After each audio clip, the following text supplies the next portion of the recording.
আসসালামু আলাইকুম। আজকে জাতীয় নাগরিক পার্টি এনসিপির প্রথম কর্মসূচি হিসেবে আমরা জাতীয় স্মৃতিসৌধে আমাদের স্বাধীনতা সংগ্রামের বীর শহীদদের শ্রদ্ধাঞ্জলি দিতে এসেছি।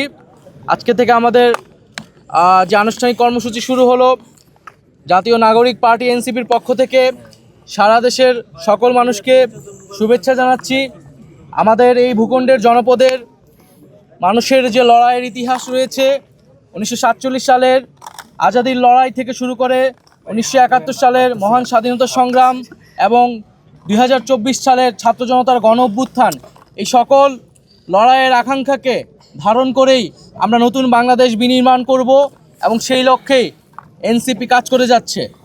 এবং আমরা বলেছি যে 1971 সালের মুক্তিযুদ্ধের মধ্য দিয়ে আমরা একটি স্বাধীন রাষ্ট্র পেলেও আমাদের যে সার্বভৌমত্ব, সেই সার্বভৌমত্ব বারবার হুমকির মুখে পড়েছে।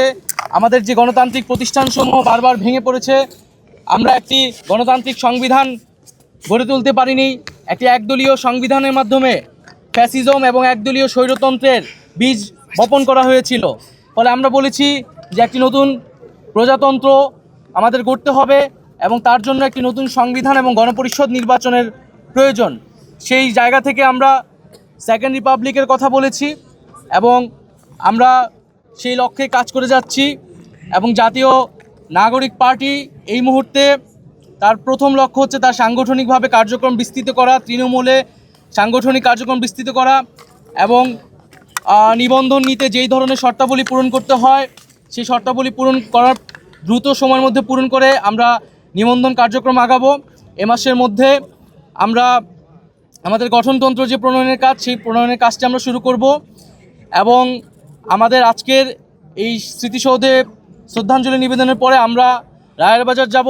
সেখানে আমাদের যে জুলাই অভ্যুত্থানে যারা শহীদ হয়েছে সেই শহীদদেরকে আমরা শ্রদ্ধা নিবেদন করব। শহীদদের প্রতি আমাদের যে 71-এর শহীদ এবং জুলাইয়ের শহীদ, তাদের প্রতি শ্রদ্ধা নিবেদন করেই, তাদের আত্মত্যাগকে স্মরণ করেই আমরা আমাদের যাত্রা শুরু করছি।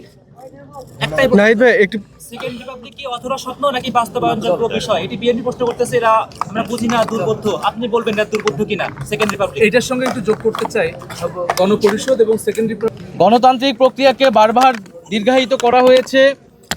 আমাদের এবার যাতে আর দীর্ঘায়িত না হয়, 24-এর গণ অভ্যুত্থান যাতে ব্যর্থ না হয়, পুরনো সংবিধান এবং পুরনো শাসন কাঠামো রেখে একটি নতুন বাংলাদেশ বিনির্মাণ সম্ভব নয়। কেবলমাত্র সরকার পরিবর্তন করেই আমরা কিন্তু আমাদের জনগণের যেই কল্যাণ সেটি সম্ভব নয়, প্রকৃত গণতন্ত্র বাস্তবায়ন সম্ভব নয়। সেজন্য আমরা বলছি যে আমরা যেহেতু এই 24 সালে গণ অভ্যুত্থান হয়েছে, ছাত্র জনতা রক্ত দিয়েছে, আমরা কেবল সরকার পরিবর্তন নয় বরং শাসন কাঠামো সহ পুরো সাংবিধানিক পরিবর্তন করে নতুন একটি বাংলাদেশের যাত্রা শুরু করতে চাই, যেখানে প্রকৃত গণতন্ত্র, ইনসাফ এবং সাম্য নিশ্চিত করা সম্ভব হবে। নাহিদ ভাই, জুলাই অভ্যুত্থানের যে হত্যাকাণ্ডের যে বিচার, সেটা কি আপনারা এই ইন্টারিম গভর্নমেন্টের মধ্যে দেখতে চান, নাকি আপনাদের দলের পক্ষ থেকে কি ধরনের চাপ থাকবে আর কি, কবের মধ্যে আসলে দেখতে চান জুলাই অভ্যুত্থানের যে বিচার?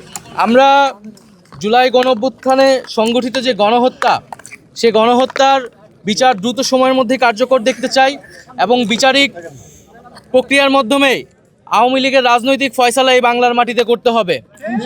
এই জুলাই গণ অভ্যুত্থানে আমাদের প্রতিশ্রুতি ছিল যে যারা এই হত্যাকাণ্ডের সাথে জড়িত এবং যারা গত 15 বছরে নানা ধরনের জুলুম করেছে, তাদের বিচার এই বাংলার মাটিতে হতে হবে।